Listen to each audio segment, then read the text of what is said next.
Si no quieres tener un camino pesado y melancólico al cielo, esfuérzate por aumentar tu fe.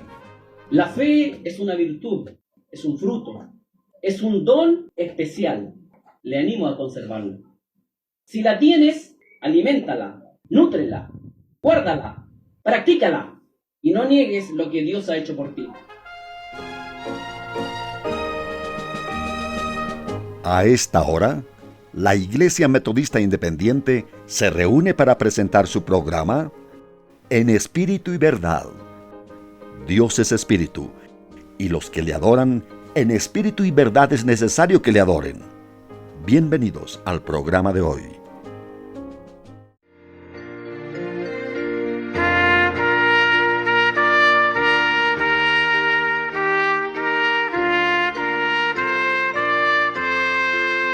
¿Basta el ver para creer?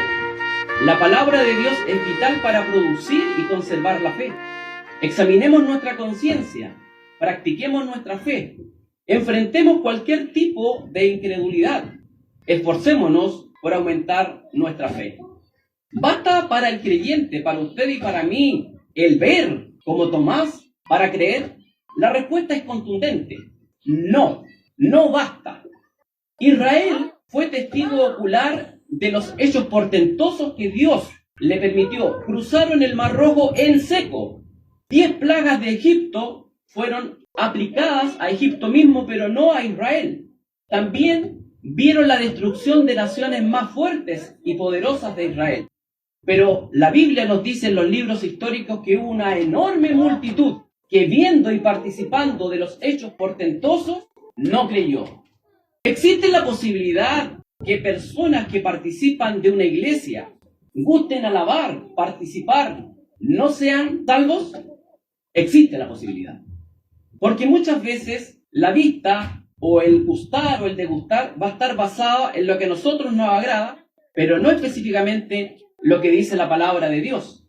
El rey Nabucodonosor y sus súbditos vieron cuando arrojaron a Ananías, a Azarías y a Misael al horno de fuego ardiendo, en primera instancia 3 personas. Luego vieron a 4 y el hecho portentoso que Dios hizo con ellos. Pero después que salieron del horno, siguieron sus actividades administrativas, Nabucodonosor y sus súbditos se comportaron de igual manera. Belsasar, rey de los caldeos, vio junto a sus súbditos la escritura, descrita en Daniel 5, Menemene Tekel Ufarsim.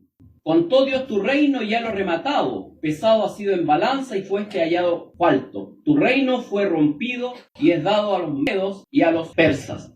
Belsasar, este rey, contemplando la obra maravillosa de la escritura en la pared, un hecho portentoso, vio. Igualmente sus súbditos vieron, pero en realidad no creyeron.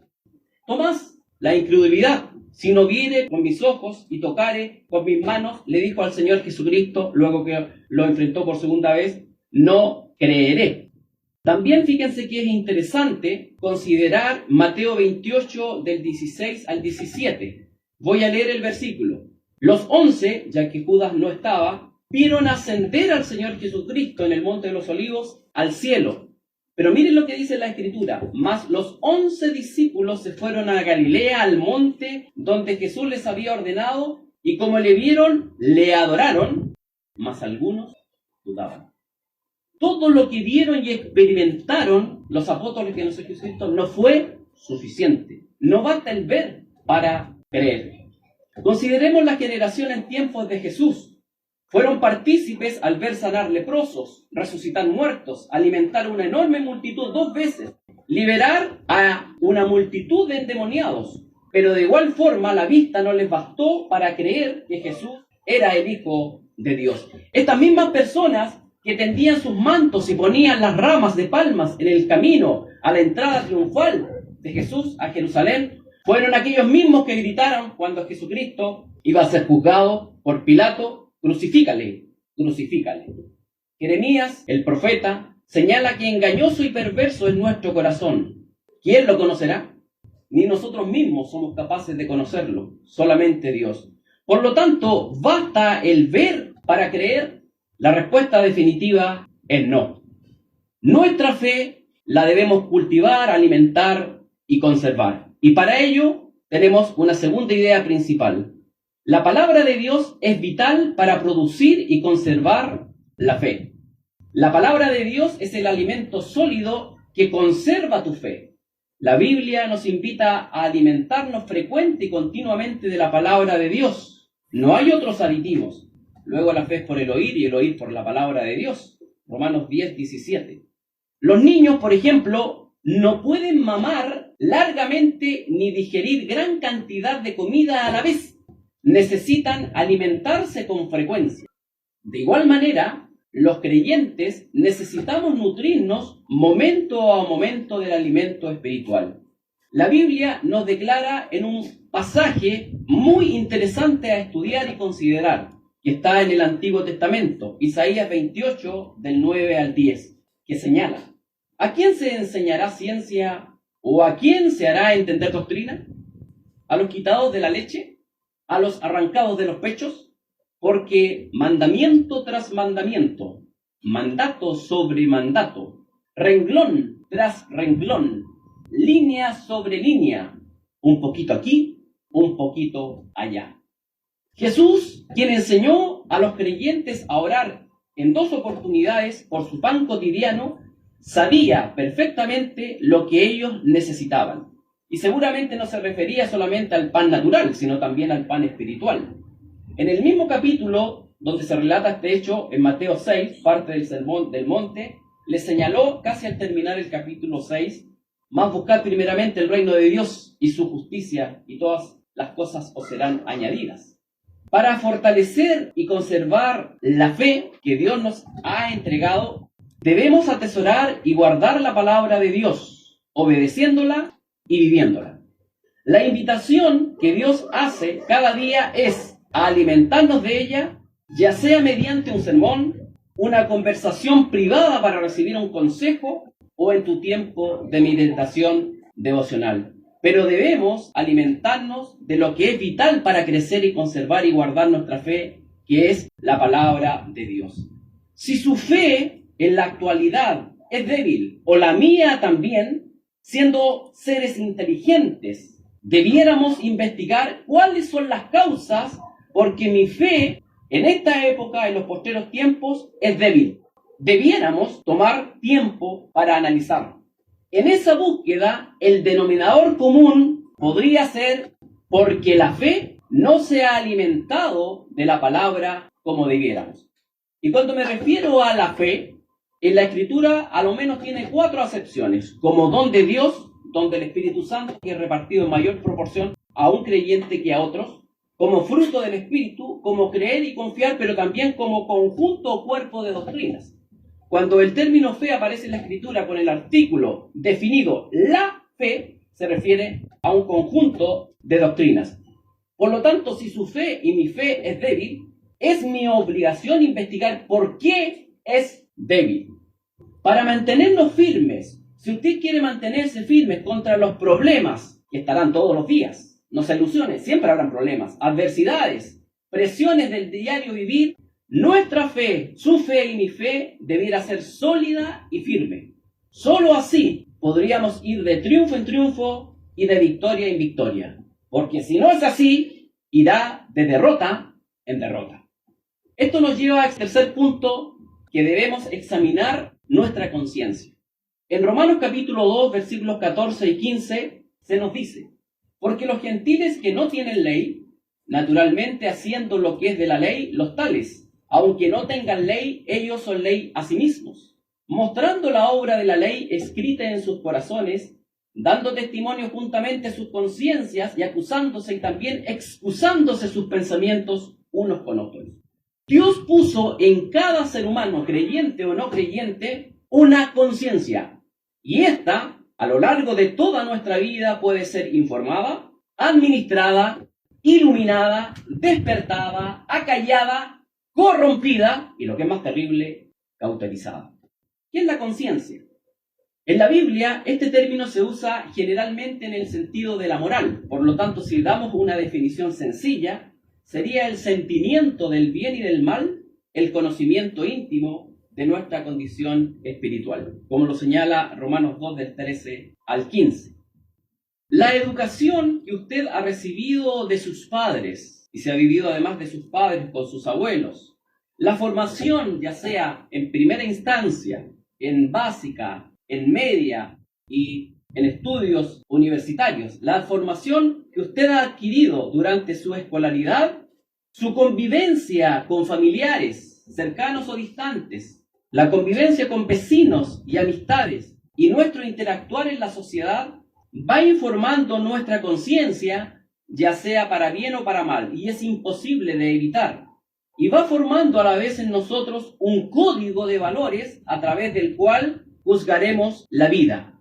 Esto nos permitirá tener una cosmovisión de las cosas, es decir, una forma de mirar y de ver el mundo. Además de ser informada nuestra conciencia, su conciencia y la mía, esta puede ser, y el mensaje para los creyentes, acallada paulatinamente por el pecado no confesado, puede ser corrompida por el mismo, y lo peor, puede ser cauterizada, tornándose insensible a la voz de Dios y a su palabra. Es decir, ya no escucha lo que Dios le quiere señalar. Sus oídos espirituales están absolutamente cerrados. Y aquella persona que permanece en esa condición, el Espíritu Santo se distancia. El Espíritu Santo es el único que puede despertar e iluminar su conciencia y la mía por medio de la palabra de Dios y hablarnos, entre comillas el término hablar, de tal manera que esa capacidad de la cual dotó al ser humano para conocer la diferencia entre el bien y el mal, puede estar ahora sujeta y cautivo al servicio de Dios y su obra. En caso contrario, de no examinar su conciencia a la luz de la Escritura, se va a prestar dicha conciencia como instrumento ya no en las manos de Dios, sino en las manos de nuestro adversario, Satanás. Estoy seguro que todos nosotros, sin excepción alguna, nos preocupamos de nuestra higiene, nos preocupamos de nuestra educación, el lícito, los que quieren casarse se preocupan de los preparativos de casarse, los que quieren lograr una profesión que es lícita van a hacer todo el esfuerzo. Pero usted ha tomado conciencia, y valga la redundancia, de preocuparse por la mayordomía de su conciencia, además del tiempo, el dinero. Es algo del cual deberemos dar cuenta a Dios. Dentro de la mayordomía cristiana, la administración de nuestra conciencia, lamentablemente en el pueblo cristiano, ha sido descuidada, ha sido pasada por alto y no alimentada espiritualmente, renovando nuestra mente día a día para presentarnos, como nos dice el apóstol Pablo, en sacrificio vivo, santo y agradable a Dios. Eso se refiere a un culto racional, no sentimental, sin dejar de lado, por supuesto, los sentimientos. La buena conciencia es el barco en que navega la fe. Voy a tratar de hablar metafóricamente. Si la conciencia se va a pique, se acalla o se corrompe. Y valga una pregunta importante. ¿Podrá estar en esa condición la fe segura? Por supuesto que no. La fe va a naufragar. Si usted no se preocupa de alimentar esta fe, de conservarla, la fe puede naufragar. Los pecados que destruyen la conciencia son aquellos deliberados o repetidos frecuentemente sin arrepentimiento genuino. Debemos guardarnos de cometerlos. Un gran siervo de Dios, William Gurnall, escribió al respecto, comillas, cual piedra lanzada a un claro arroyo, enturbiará la conciencia hasta que no puedas ver el reflejo de la promesa. Pero aunque hayas caído en la fosa del pecado, no te quedes allí. La oveja puede caer a una zanja, pero solo el cerdo se revuelca en ella. Por tanto, será muy difícil fomentar la fe en la promesa si tu manto, si tu conciencia está sucia y tu rostro embarrado de pecado. Es peligroso beber veneno, lo sabemos, pero mucho más letal es dejarlo permanecer en el cuerpo por mucho tiempo. Aunque seas creyente, no puedes actuar con fe hasta que limpies tu corazón con el arrepentimiento genuino y bíblico. Cierra comillas. Por lo tanto, debemos examinar nuestras conciencias. En cuarto lugar, también debemos practicar nuestra fe. Vivimos, de acuerdo a uno de los pasajes que leímos, por fe, no por vista. Y esa debiera ser nuestra forma de vivir. Y la fe vive por el ejercicio y la práctica continua. Algunas personas fuertes no están contentas si no tienen mucho trabajo, porque son realmente activas y algunas hiperactivas. Si usted la obliga a quedarse sentada pasiva, las va a deteriorar. Igualmente, si usted estorba la obra de su fe, está amenazando su desarrollo, su crecimiento y su vida. Por lo tanto, está atentando contra su propio crecimiento espiritual. Como creyentes, muchas veces no experimentamos las gloriosas victorias en oración porque a menudo no permitimos que obre la fe. Tenemos absoluto conocimiento de la Escritura, pero poca o nada de práctica.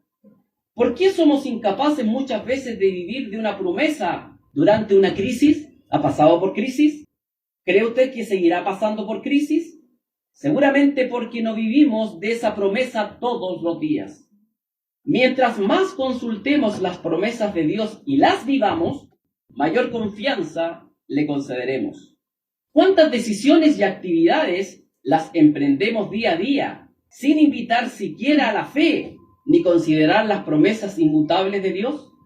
Por tanto, cuando nos hace falta la fe en una emergencia o en algún momento de apuro, nuestra fe no aparece.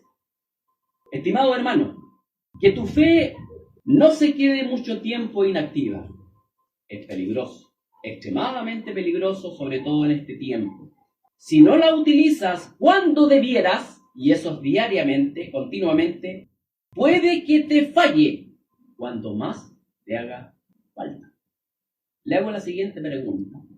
¿Está preparado si Dios llama a su presencia un ser querido, su esposo, un hijo, una hija? ¿Está su fe preparada? Medite en la interrogante que le acabo de hacer. Vayamos al quinto punto. Debemos enfrentar, manteniendo y conservando esta fe, cualquier tipo de incredulidad. El arrepentimiento genuino y bíblico recupera aquello que la fe pierde por la incredulidad. Dentro de los tres músicos principales del pueblo de Israel, Asaf, Heman y Jedutum, Asaf escribió a lo menos 12 salmos. En el Salmo 73, que es uno de mis preferidos, este hombre, que era un hombre creyente, se avergonzó sobremanera de su incredulidad y confesó las siguientes palabras. Salmo 73, 22. Mas yo era ignorante y no entendía. Era como una bestia acerca de ti. Por esta humilde confesión, la fe de Asaf en el mismo Salmo y en versículos posteriores recuperó el control y afirmó uno de mis versículos preferidos de la Biblia. Con todo, yo siempre estuve contigo. Trabaste de mi mano derecha. Hazme guiado según tu consejo y después me recibirás en gloria. Salmo 73, versículos 23 y 24. ¿Podemos hacernos esta promesa para nosotros? Tenemos un juez en el corazón al que Dios mismo ha comisionado para reprendernos y avergonzarnos cuando pecamos. No hay pecado que más deshonre a Dios que la incredulidad. Y esa espada, la incredulidad, desgarra su nombre más profundamente cuando la maneja un creyente. La herida en casa de sus amigos afecta dolorosamente al corazón tierno de Dios. Comprenderemos mejor por qué el pecado de la incredulidad lastima el corazón de Dios. Usted puede resistir a Dios o al Espíritu Santo y también le puede contristar. Comprenderemos mejor por qué el pecado de la incredulidad lastima el corazón de Dios si consideramos los estrechos lazos de familia que existen entre el creyente y el Señor. Pensemos, con la incredulidad testificas falsamente acerca de Dios. Cuando el mundo te oye hablar mal de tu Padre, ya sea por palabra o por tu conducta o mi conducta por los hechos, ello puede endurecer la opinión que tiene de Dios. Ahí hay responsabilidad. Hasta llegar a la incredulidad final y a la impenitencia. La manera de degradar al máximo la reputación de una persona es decir, ni siquiera sus hijos confían en él, ni hablan bien de él. Preguntémonos a nosotros mismos si estamos dispuestos a ser un instrumento para mancillar el nombre de Dios ante el mundo o para glorificarle. Tu corazón debe estremecerse, e igualmente el mío, ante esa mera idea superficial. Y la incredulidad que te llevó a hacer esto tan a menudo herirá tu corazón. De esa manera, si hay herida profunda y arrepentimiento, no volverás a cometer o a empuñar esa espada contra Dios. Y en último lugar, ¿qué requerimos para conservar y guardar nuestra fe y vivir de acuerdo a ella? Debemos esforzarnos por aumentar nuestra fe. Si un estudiante se esfuerza levantándose temprano, estudiando miles de horas, sacando fotocopias, trasladándose, pasando hambre para llegar a obtener una carrera y un cartón, o si el novio hace múltiples esfuerzos para llegar donde vive su novia y al final se llegan a casar, ¿usted cree que será menos importante aquello que trascenderá por la eternidad, que es la salvación de su alma y la mía? Debemos esforzarnos por aumentar nuestra fe. Ninguno corre más peligro de perder la fe que aquel que se conforma con la que ya tiene. Una chispa se apaga antes que una llama. Una gota se seca más fácilmente que un río. Mientras más fuerte sea tu fe, más segura estará contra los ataques del mundo, la carne y Satanás. Cuando el espionaje descubre una fortaleza mal protegida, normalmente el enemigo la ataca de manera inmediata para acabarla. El diablo es cobarde. Le encanta pelear en el punto donde tiene más ventaja. Y no hay ventaja mayor que la fe débil de un cristiano. Si supiéramos las muchas ventajas de una fe fuerte, sólida, contundente, escritural sobre una fe débil, no descansaríamos hasta poseerla. La fe fuerte vence aquellas tentaciones que pueden apresar a la débil. Cuando la fe de David prevaleció, se enfrentó a la muerte sin temor. En Siclag se reunía, tenían sus familias, y mientras andaban en algunas de las hazañas, vinieron los amalecitas, tomaron todo, esposas, hijos, posesiones. Y cuando volvió David con sus soldados y vio ese despojo y que sus esposas, sus hijos no estaban, el pueblo, dice la Biblia, quería apedrearlo por la situación. Mas David se fortaleció en Jehová su Dios. ¿Y por qué lo hizo? Porque tenía una fe sólida y firme. Pero cuando la fe de David se debilitó, estuvo dispuesto a huir y a esconderse en el lugar de los filisteos para salvarse. Hacía caer de su boca saliva, fingiéndose loco. Ahí su fe no fue fuerte. La fe fuerte libera al cristiano de aquellos pensamientos que opriman a la débil. Mientras mayor sea la fe, mayor será la quietud y la paz interior que usted pueda tener con Dios. Con poca fe hay poca paz y serenidad en las tormentas que seguramente atraerán los temores incrédulos. La fe débil llevará al cristiano al cielo, tan seguramente como lo hará la fe fuerte, porque es imposible que perezca el menor vestigio de verdadera virtud, siendo esta una simiente incorruptible. Pero el cristiano inseguro no tendrá un viaje tan placentero como el que tendrá el fuerte. Aunque todos los pasajeros del barco, hablando metafóricamente, llegarán a salvo a puerto, el que se marea en el mar no disfrutará tanto de la travesía como el sano. El enfermo se perderá las agradables sorpresas que deparan las gratas etapas del viaje. El creyente con fe fuerte lo juzga todo con gran expectación, y mientras anhela de corazón llegar a casa, su gozo se acorta y se endulza el camino.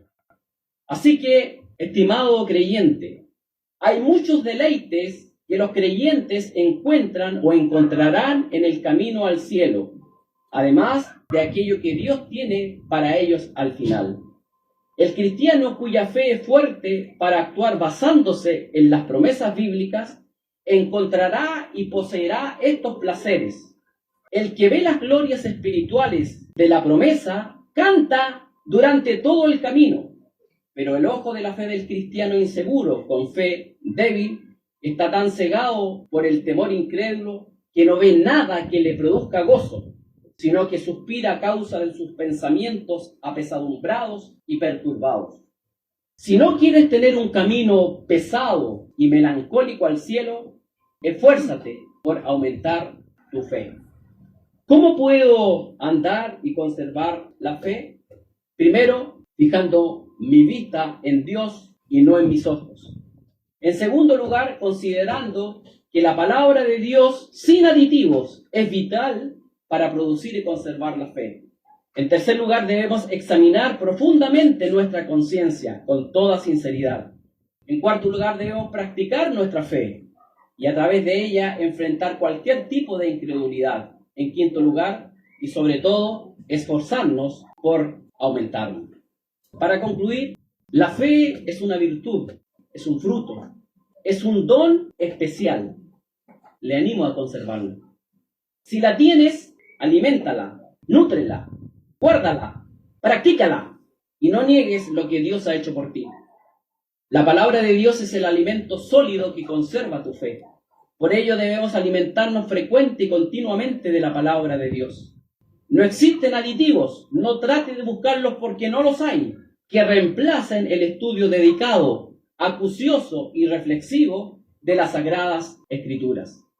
Nuestra conciencia, su conciencia y la mía, recuerde, puede ser informada, administrada, iluminada, despertada, acallada, corrompida o cauterizada.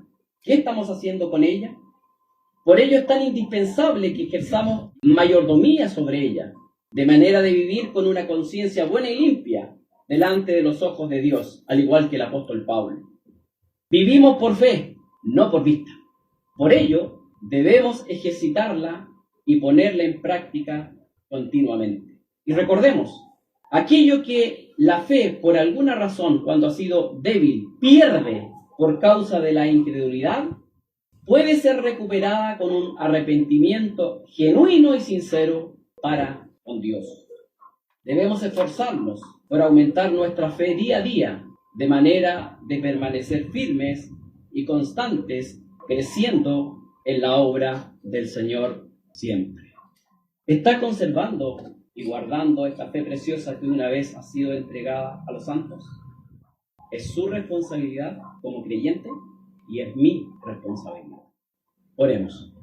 Padre eterno, Dios celestial, te damos gracias por todo lo que has dejado a nuestro alcance, la oración, tu palabra hermosa y edificante, también la comunión con los santos y todo aquello que nos permite crecer y desarrollarnos. Gracias por esta fe preciosa que también proviene de ti, que nos ha permitido conocer a nuestro Señor Jesucristo, quien es Señor y Salvador de nuestra vida, pero que también es el conjunto de doctrinas que tú has dejado establecida en tu palabra. Ayúdanos también a defenderla y por sobre todas las cosas a vivirla. Ayúdanos a entender de tal manera que nuestra conciencia sea removida por tu Santo Espíritu, de manera de alimentarla y ejerzamos una mayordomía sana y edificante para ella. Gracias por todas tus promesas. Gracias por todo lo que nos entregas día a día. Que tu nombre sea honrado y glorificado. Elevamos esta oración con gratitud en el nombre de Cristo Jesús. Amén.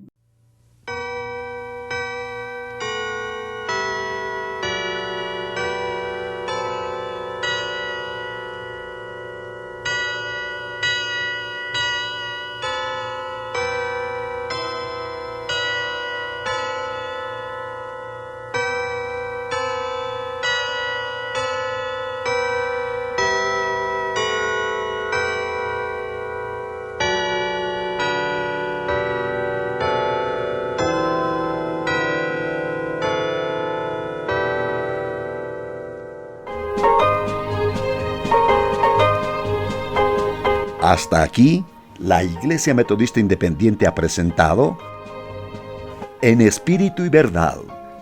Dios es Espíritu, y los que le adoran, en espíritu y verdad es necesario que le adoren. Que el Señor les bendiga.